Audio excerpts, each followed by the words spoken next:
മലയാള സിനിമകൾക്ക് നഷ്ടപ്പെടുന്ന പച്ചപ്പും ഹരിതാപയും മലയാളിത്തവും ഒക്കെ ധാരാളം നിറഞ്ഞ ഒരു ചിത്രമാണ് രക്ഷാധികാരി ബൈജു. കുമ്പളം എന്ന ചെറിയ ഗ്രാമത്തിലെ എല്ലാമായ ബൈജുവാണ് കഥാനായകൻ. ഗവൺമെന്റ് ഉദ്യോഗസ്ഥനാണെങ്കിലും കക്ഷി ഫുൾ ടൈം നാട്ടിലുണ്ടാവും. നാട്ടുകാരുടെയും കുട്ടികളുടെയും ഒക്കെ രക്ഷാധികാരിയായി. അങ്ങനെ ക്രിക്കറ്റ് ടൂർണമെന്റ്, ക്ലബ് ആഘോഷം, ഇതിനൊക്കെയാണ് ബൈജു പ്രാധാന്യം കൊടുക്കുന്നത്.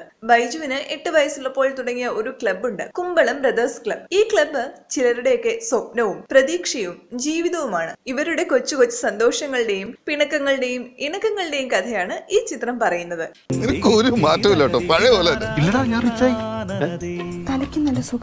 ഇന്നത്തെ കുട്ടികൾ വീടിന് പുറത്തേക്ക് പോലും ഇറങ്ങാതെ കമ്പ്യൂട്ടറിലും മൊബൈൽ ഫോണിലും സമയം ചിലവഴിക്കുമ്പോൾ അവർക്ക് നഷ്ടപ്പെട്ടു പോകുന്ന ഒരു കുട്ടിക്കാലത്തെ 2.5 മണിക്കൂറിലൂടെ കാട്ടിക്കൊടുക്കുകയാണ് രഞ്ജൻ പ്രമോദ് എന്ന സംവിധായകൻ. പ്രായഭേദമന്യേ എല്ലാവർക്കും ആസ്വദിക്കാവുന്ന ഒരു ചിത്രമാണിത്.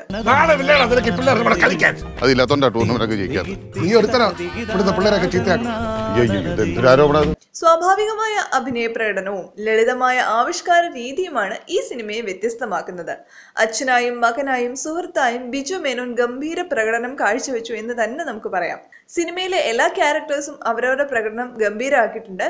അജു വർഗീസ്, വിജയ് രാഘവൻ, ജനാർദ്ദനൻ, ഇന്ദ്രൻസ്, ദിലീഷ് പോത്തൻ, അലൻസിയർ, ചേതൻ ലാൽ, അനഘ, അന്ന, അഞ്ജലി എന്നിവരൊക്കെയാണ് പ്രധാന താരങ്ങൾ. മലയാള സിനിമയിൽ ഏറ്റവും നന്നായി സിംഗ് സൗണ്ട് ഉപയോഗിച്ച ഒരു ചിത്രം കൂടിയാണ് ഇത്. സ്മിജിത്ത് ആണ് സിംഗ് സൗണ്ട് കൈകാര്യം ചെയ്തിരിക്കുന്നത്. ബിജിബാലിന്റെ സംഗീതം ചിത്രത്തിന്റെ പശ്ചാത്തലവുമായി പൂർണ്ണമായും നീതി പുലർത്തി എന്ന് തന്നെ പറയാം. ഗ്രാമാന്തരീക്ഷമൊക്കെ നന്നായി ഒപ്പിയെടുക്കാൻ സിനിമാറ്റോഗ്രാഫർ പ്രശാന്ത് രവീന്ദ്രനും സാധിച്ചു. എല്ലാ പ്രായക്കാർക്കും ഒരുമിച്ചിരുന്ന് ആസ്വദിക്കാൻ പറ്റിയ ഒരു നല്ല സിനിമയാണ് രക്ഷാധികാരി ബൈജു ഒപ്പ്.